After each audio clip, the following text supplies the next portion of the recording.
বার্তা এক নজর, সবার খবর সমান নজর। মগরায় প্রতিবাদ মিছিল, উপস্থিত আব্দুল মান্নান। ১০০ দিনের কাজের দাবি ও এসআইআর এর নামে সাধারণ মানুষের উপর যে অত্যাচার করা হচ্ছে এবং বৈধ ভোটারদের নাম বাদ দেওয়া এবং গত দুদিন বেলডাঙ্গায় পুলিশের সামনে সাংবাদিকদের ওপর হামলার প্রতিবাদে চুঁচুড়া মগরা ব্লকের কংগ্রেসের পক্ষ থেকে এক প্রতিবাদ মিছিলের আয়োজন করা হয়। এই মিছিল মগরা স্টেশন থেকে শুরু হয়ে মগরা এলাকার বিভিন্ন পথ ঘুরে মগরা গঞ্জের কাছে গিয়ে শেষ হয়।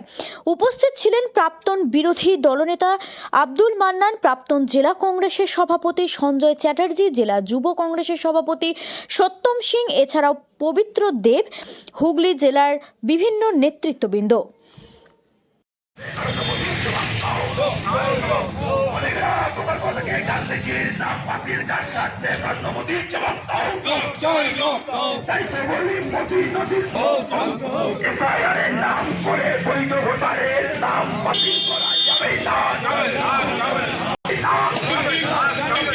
এই দাবিতে আমাদের আন্দোলন চলছে।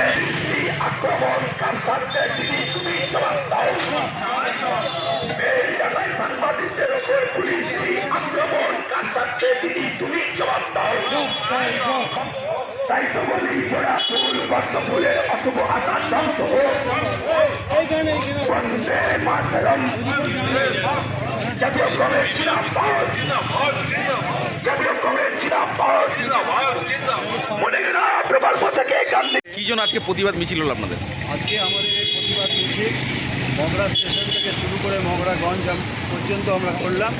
তার একটাই কারণ, আপনারা জানেন বেলডাঙ্গায় যেভাবে সাংবাদিকদের ওপর অত্যাচার হয়েছে এবং সারা পশ্চিমবঙ্গ ব্যাপী বৈধ ভোটারের নাম যারা বাদ দিয়ে দিচ্ছে এই বিজেপি সরকার এবং তৃণমূলের চক্রান্তের বিরুদ্ধে, এবং তার সাথে মনোরমার যে সমস্ত মহাত্মা গান্ধীর যে নাম ছিল সেই নাম ১০০ দিনের কাজ থেকে বাতিল করে দিচ্ছে বিজেপি সরকার।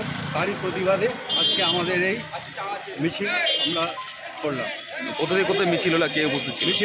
মিছিলটা আমরা শুরু করেছিলাম মগরা স্টেশন থেকে মগরাগঞ্জ পর্যন্ত মিছিল করলাম।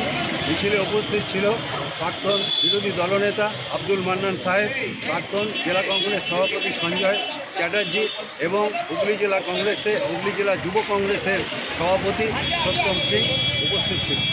কি নাম আপনার? আমার নাম পবিত্র দেব। কি জন্য আজকের এই প্রতিবাদ মিছিল?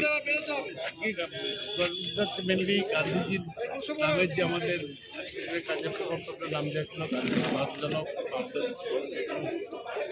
মিশন, তার নামে এটা করা হয়েছে। তার ছিল শ্রদ্ধা জানানোর জন্য গান্ধীজিকে, এবং আমরা গান্ধী তো অবহেলিত দলিত মানুষের জন্য সুস্থ কাজ করতে যারা বেকার তাদের ছিল রাহুল গান্ধী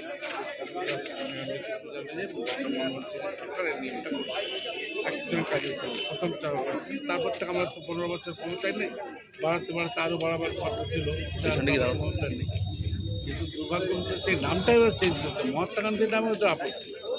এবং যারা দেশের স্বাধীনতা আন্দোলন করে, যে মহাত্মা গান্ধী সারা বিশ্বের লোক শ্রদ্ধা করে, আজকে তাকে ওরা অশ্রদ্ধা করে। এবং ভাবতে লজ্জা লাগে, নরেন্দ্র মোদী নিজে একজন গুজরাটের লোক হয়ে সেই মহাত্মা গান্ধীকে নিয়ে গর্ব করবেন তা নয়, সে মহাত্মা গান্ধীর নামে বলতে একটা প্রজেক্ট আছে, সেই জন্য সেটার নামটা পাল্টে দিয়ে করতে হচ্ছে।